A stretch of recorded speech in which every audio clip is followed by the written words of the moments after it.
Vasily Lomachenko took on Jermaine Ortiz this Saturday, and let's talk about that fight for just a minute. I am a big Lomachenko fan myself. Always have rooted for him. I have been a Lomachenko fan before Joe Rogan talked about him and things like that. So, bit of a touchy subject for me. But what we do on this podcast is give our honest opinion, whether you agree with it or not. I pride myself on giving honest takes. Now, Vasily Lomachenko, this was not like your exactly what you'd call vintage performance from him. That being said, he deserved to have won the fight. And I thought that he was picking up kind of where he left off towards the later half of the fight a little bit. Those last rounds were very dominant and very good from him to seal the deal, which I like to see. But Vasily Lomachenko kind of lives and dies on the angle cutting, right?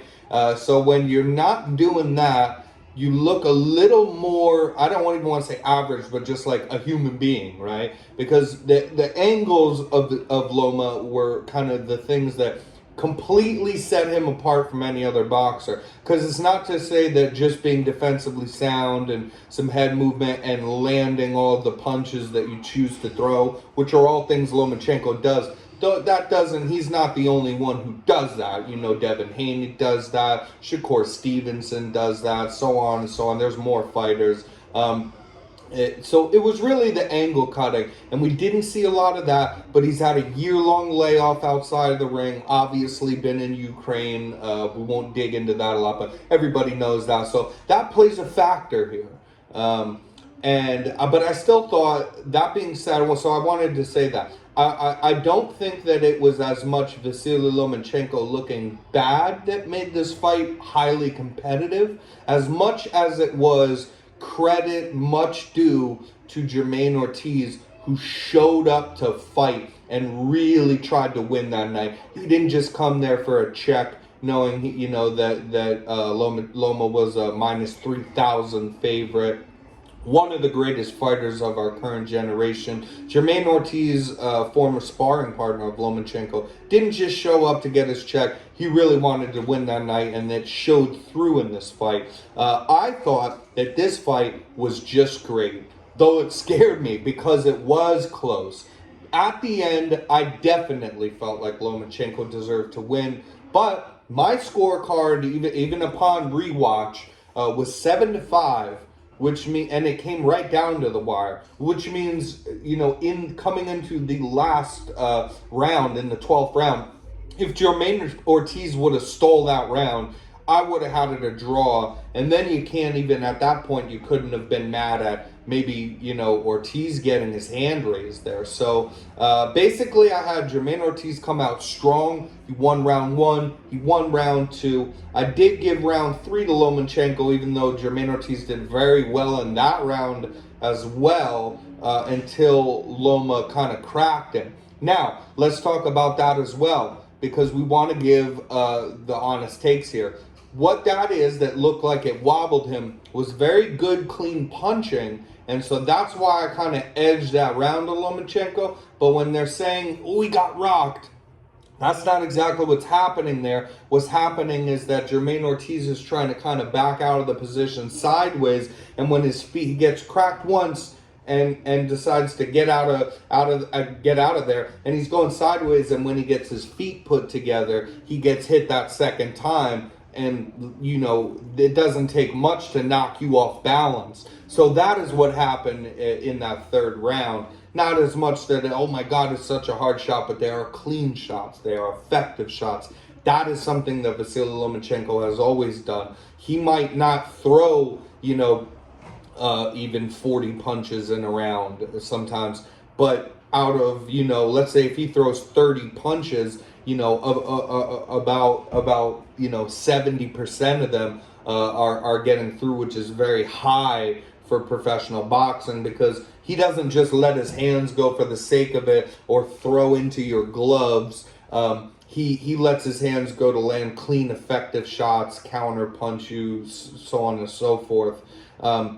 Another thing that Lomachenko does before we get back into the round scoring here is which is very kind of unorthodox. Well, first off, I'm an orthodox, but he's a southpaw, so he'd be like this. But same thing for either stance, really, is that you're supposed to lead with the jab, right? You're supposed to lead with the jab and then throw your hook, your straight, whatever. And what Lomachenko likes to do is lead with his straight, and if he can hit you with that, his closer jab hand's right there, even if you're backing up, to crack you. That's what happened in the third round. That's one of Lomachenko's favorite combinations to throw, and he has always been very effective with doing that. That showed up again in this fight. But yeah, I gave Ortiz round 1, round 2. I edged round 3 for Lomachenko, which again, it's close. We had a couple close rounds here. Then 4, a bit close as well. I edged Ortiz in that. Then 5, Lomachenko. They're just swapping rounds at this point. 6 for Ortiz, round 7 for Lomachenko. Possibly in a close round 8. You might have gone Ortiz even in that 8, which is what I did. And then then it's a wrap. Then rounds 9, 10, 11, and 12, all for Vasily Lomachenko. And even then, that's just making it that 7-5 scorecard that I had for the fight. So Jermaine Ortiz came out real strong.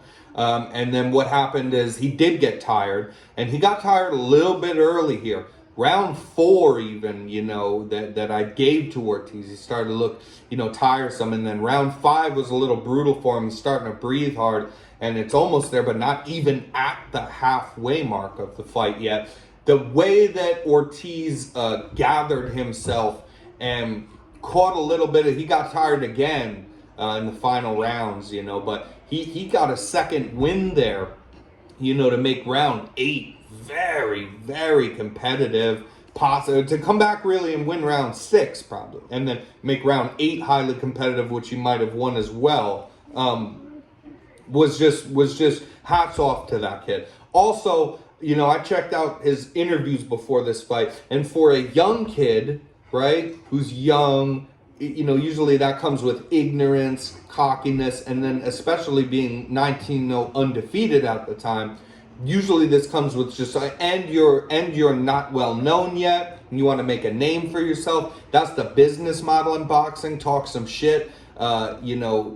Ortiz came out in all these interviews and was highly respective of to Lomachenko, but also just a respectable young man, it seems like. And I liked everything that he said.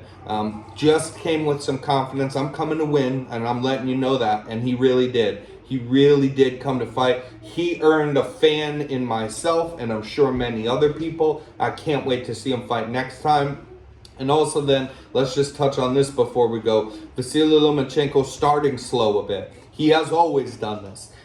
Basically in that, everybody talks about that loss to Teofimo Lopez, okay? He lost to Salido even before that in his very first professional fight, but everybody forgets that. Eventually, but the thing is eventually things catch up to you. This is true. Eventually you get bested. This stuff can be true, but in this case, it always seems strange to me that people talk about that Teo fight, which I thought Teofimo Lopez, he deserved to win that fight. I thought that came down to the fucking last round. Because round 2, I'm not mad at you if you give that to Lopez, but in a fight where Vasily Lomachenko basically, he claimed he had an injury, right, of his shoulder, but it doesn't matter. You don't have to believe it. It's just like, why wouldn't he throw punches at all? For the first whole half of the fight. Then you said, well, he's getting outboxed, that worked. Well, he lost all of those rounds except for maybe round 2. He put together 5 rounds in a row. 7, 8, 9, 10, 11. Those were all Lomachenko rounds in that Teofimo Lopez fight. So how did he put 5 rounds together after losing the entire first half of the fight? Simply once he started throwing punches. So I just always thought that fight was a little weird. I was very disappointed in, the performance of Lomachenko. Don't get me wrong, but everybody makes him, Teofimo exposed and did he? He came back. It's like, why aren't you letting your hands go? Then you start letting your hands go, and you're winning all these rounds consecutively. So I never saw that fight the way that a lot of other people did. And I always thought we could run that back and see a completely different fight, because even in that fight, which Lomachenko did lose deservingly, I only thought that he deserved to lose it because he didn't finish strong in the 12th round. Lopez did, after losing 5 consecutive rounds. But he owned the first half of the fight. But it's easy to win rounds when a guy doesn't throw fucking punches. So it is that simple to me. But this has always been, again, you have to be critical. So if we see Vasily Lomachenko starting, that Tio fight was another story, man. But that's like the whole first half of the fight, basically, first 5 rounds, But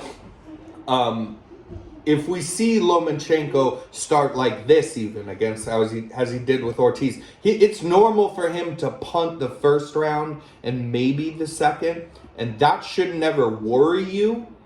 But that isn't really necessarily starting slow. That's a Lomachenko style that a lot of other guys use as well, where they don't mind giving away the first couple rounds because they want to download the data, see what you're going to throw, and then use it against you. And so that should never worry you. When he lost the first 2 rounds in this fight, that didn't worry me. What did worry me a little was like the cut or the bruising, under the eye right off the bat from round 1. But yeah, it shouldn't worry you if he starts off slow, so to speak, like that, and then picks it up and he has found his rhythm and found the openings of his opponent. But letting the first whole half of the fight, go by and maybe only getting like a round or two rounds in there does not make me comfortable with him fighting Devin Haney or Shakur Stevenson.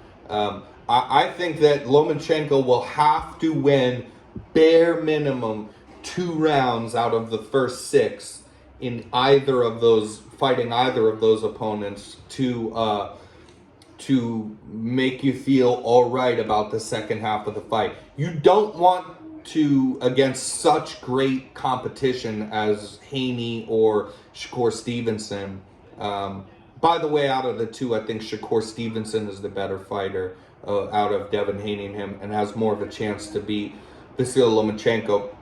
I think that a fight with Lomachenko and Devin Haney will be great. Let's see if Devin Haney can even make this fucking weight again, honestly, because he just looked completely unhealthy and drained at the last weigh-in for that second Kambosos fight. But, if we do see that fight, I think that's very competitive, a bit back and forth as well, and a real chess match where you have a guy who just controls distance.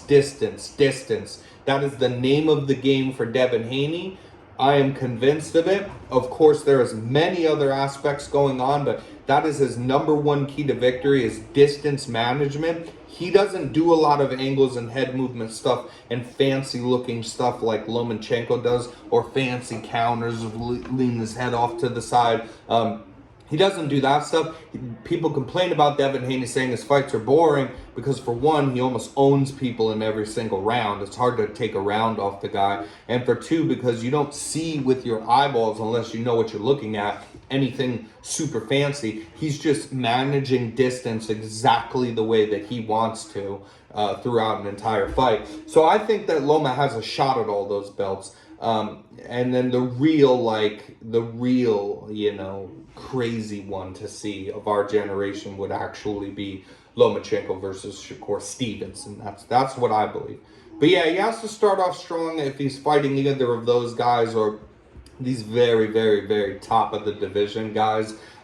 He has to learn how to pick it up a little faster in the beginning. I have no doubt against the best of the best, Lomachenko still, finds his holes and does his thing in the later halves of these fights and wins a bunch of rounds, but possibly not all of them, against other elites who aren't just there to be taken out of the second half of the fight. They're going to be every round trying to win it back.